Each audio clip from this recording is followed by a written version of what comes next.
I was 16 when my parents sent me to stay with my uncle for the summer. He lived out in rural Illinois, about an hour and a half from any real town. Just him, his land, and endless rows of corn in every direction.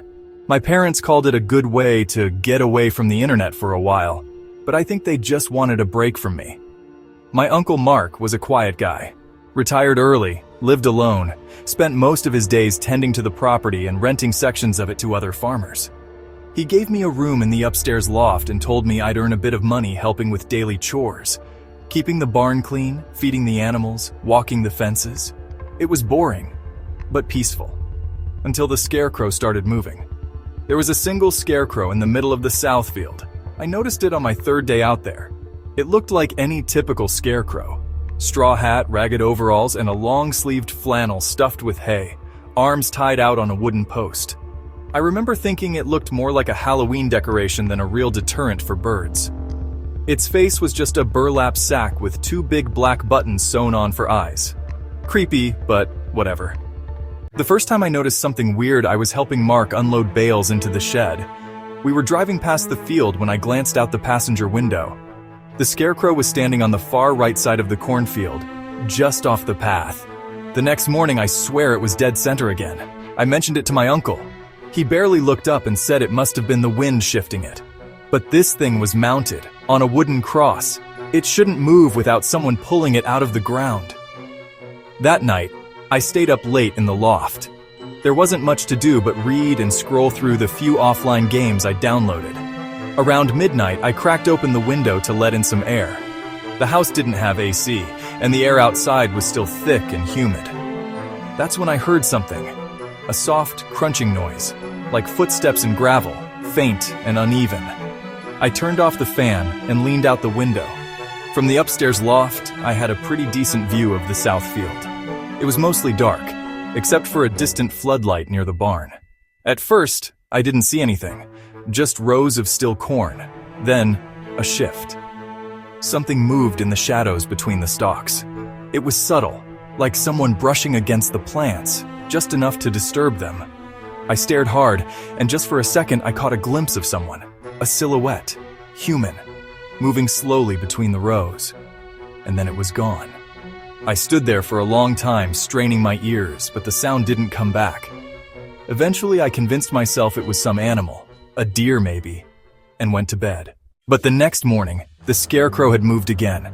It was now near the tree line, far from where it had been the day before. No explanation, no storm, no prank. There was no one else on the property. This time, I didn't say anything to my uncle. I wasn't sure he'd believe me. That afternoon, I walked out to the field alone. I followed the rough trail between the rows of corn and found the scarecrow just past the halfway point. It was facing away from me. The button eyes were turned toward the woods. Something about it unsettled me.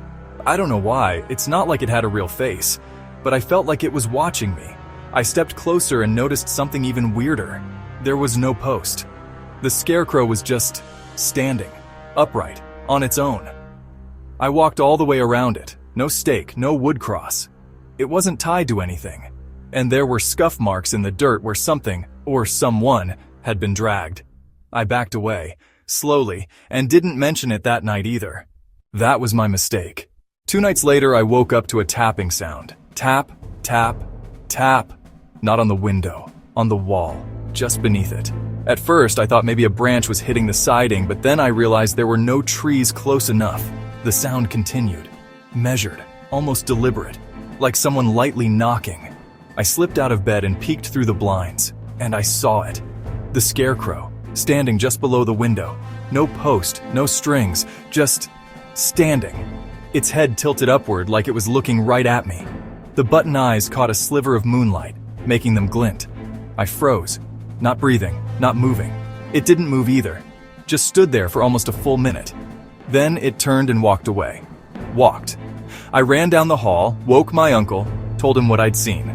He grabbed a flashlight and his old rifle, and we went outside. But there was nothing there. No footprints, no scarecrow, nothing. Until the next morning. We found it in the barn, hanging from one of the rafters like it had been waiting. Mark looked genuinely shaken. I asked him if someone might be screwing with us.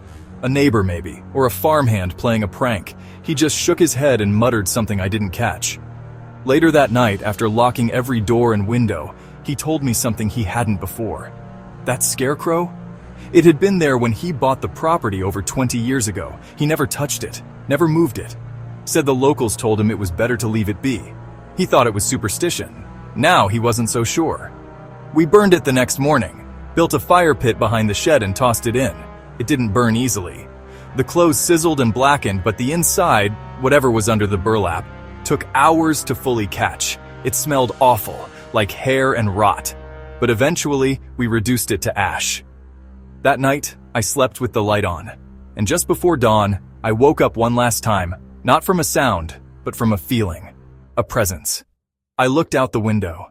The field was empty, but just beyond the edge of the corn, I saw two black dots, button eyes, lying in the dirt, like something had left them there, waiting.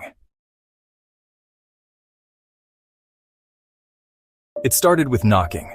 Just 3 slow knocks, every single night. Always a few minutes before midnight. At first, I thought maybe I was hearing things. We live in a remote area, the kind of place where sound travels strangely. You start to question what's real and what's just your brain trying to fill the silence. My wife and I live on a quiet stretch of farmland in rural Kansas, about a 30-minute drive from the nearest gas station. I inherited the place from my grandfather a few years back. It's old, a little worn, but peaceful. Behind the house sits this old wooden barn. It's got faded red paint and a sliding door that sticks when it rains. We use it mostly for storage. Tools, some scrap wood, leftover junk from the previous owners. Nothing of real importance. But then, one night, while I was locking up, I heard it. 3 distinct knocks, coming from the barn. It was subtle, like someone politely asking to come in. I stood at the back door for a second, waiting for it to happen again. But everything was still. I figured it was the wind or maybe an old plank shifting.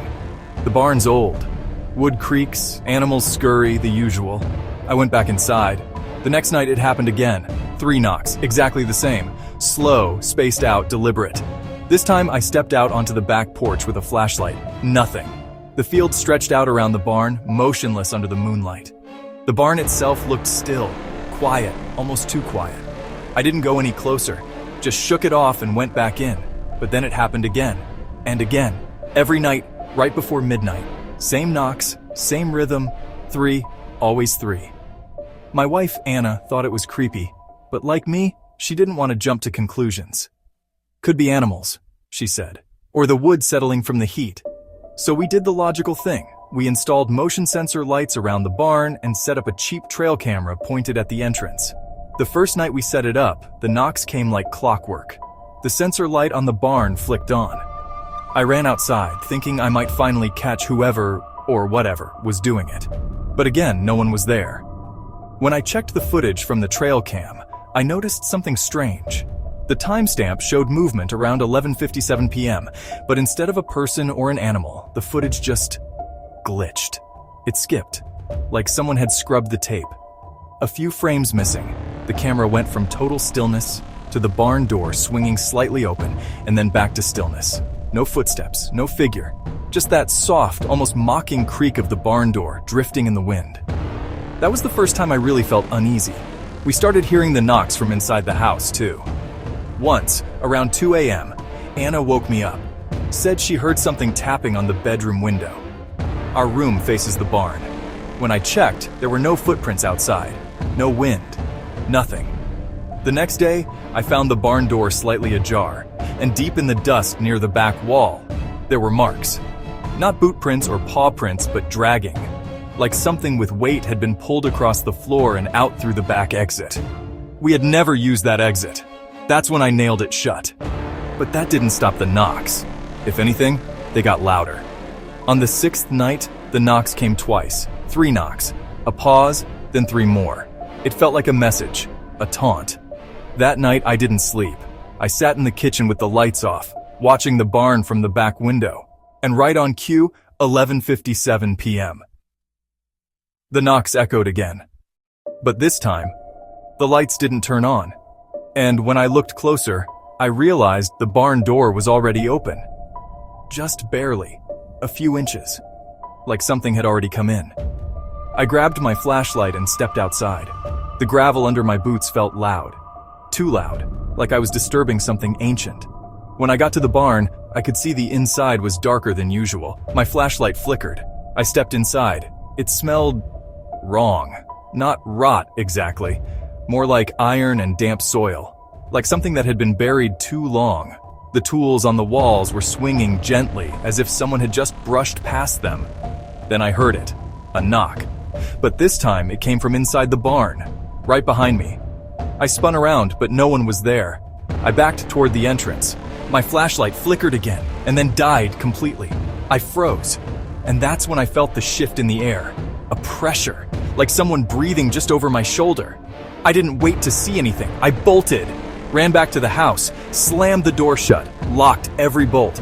Anna was already on the phone with the sheriff. They came out the next morning, looked around, found nothing. No signs of forced entry, no footprints, no animals. But behind the barn, nailed to the wooden slats in rusty bent nails, was a piece of paper, yellowed, almost ancient, and scribbled in barely legible handwriting were the words, "Let me in." The sheriff took it with him, said it was probably a prank. But pranks don't knock every night at the exact same time. Pranks don't leave the smell of wet earth and rust in their wake. And pranks don't follow patterns. But this thing does. The final night I went out there was the last time I saw my wife. It was a week ago. I told her to stay inside. I needed to put an end to it. I took the hammer and a can of gasoline. My plan was to burn the barn down, destroy whatever this thing was. I went in, poured gas across the floor, started setting up the lighter. But before I could strike it, I heard the knock again. This time it came from above. I looked up, and in the rafters something moved. Something with fingers. Long, bony fingers. Hanging upside down like a spider. Then it dropped, and I woke up 3 hours later, lying in the dirt outside the barn. The can of gasoline was still sealed, the lighter gone. The barn door was wide open, but Anna was gone. I found the front door to the house open, her phone still on the kitchen counter, our dog hiding under the table, whining. The sheriff filed a report, said she must have gone looking for me and wandered off into the fields. But I know better. Something in that barn took her. Now, I leave the porch light on every night. And every night at 11:57 p.m., I still hear it. 3 slow knocks. And every night I pray they stay at the barn, because I know one of these nights, they won't. It started 1 week into spring. I live alone on a remote, dead-end road in Tennessee. 3 homes, miles apart. Mostly old farmland with thick woods lining the back of each property. My place is the last one.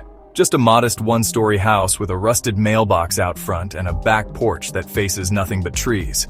I like the quiet. I like the isolation, or at least, I used to. It was Thursday afternoon when I first noticed the envelope. Plain white, no stamp, no return address. My full name written in sharp red ink across the front. I didn't think much of it at first. Figured maybe it was slipped in by mistake. But when I opened it, there was just one word inside, handwritten in the same red ink. Soon. No context, no signature, no explanation. It weirded me out a little, sure, but I figured maybe it was a prank. Some local kid, maybe even a dumb friend pulling something late for April Fools. I tossed it on the counter and forgot about it. The sun had already dipped behind the trees, and the sky was that pale, bruised blue you only get in early spring. I went to check the mailbox again. Not that I was expecting anything. And there it was. Another envelope. Same handwriting. Same red ink. This time it said, "You'll see." That gave me a chill. I looked up and down the road, but there was no sign of anyone. No cars, no dogs, just trees, wind, and gravel. I walked a few yards up the road. Nothing. Dead silence. The kind of silence that gets inside your ears and starts to hum. I checked my ring cam when I got inside. I have one mounted near the driveway, aimed right at the mailbox. I reviewed the footage for the past few hours, and there was nothing. No cars, no people, just a motionless mailbox under the breeze. That was the first moment where I felt it, that needle of fear sliding just under the skin. By Saturday morning, I was fully on edge. I checked the mailbox right after my coffee. There was another envelope. This time, just 2 words. At night. That was it. I texted my friend James.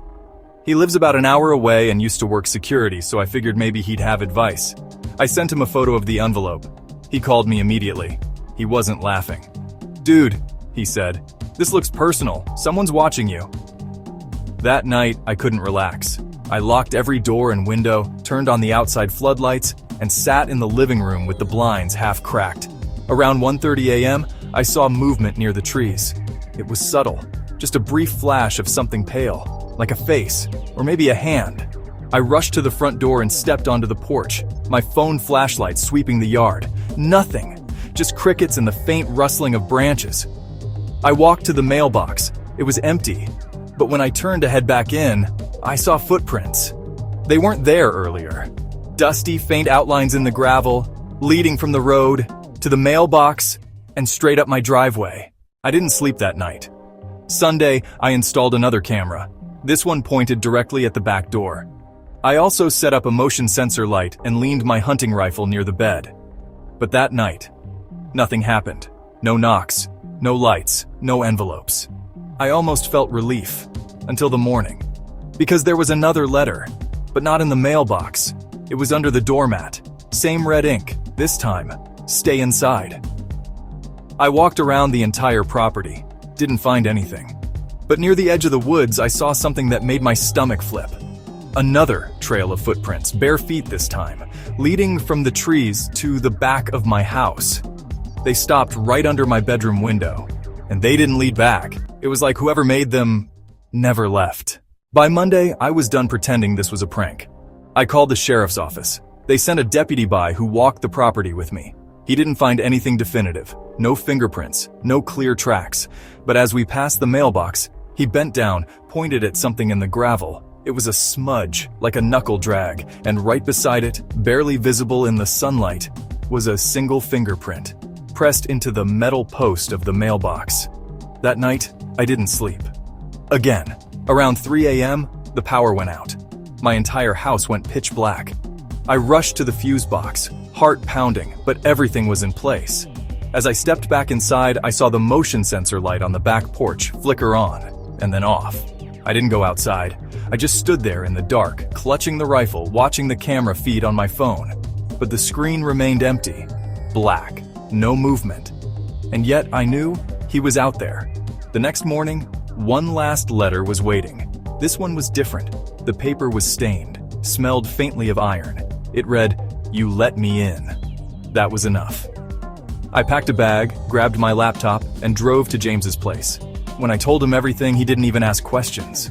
Just set up a guest room and helped me file a formal report with the county.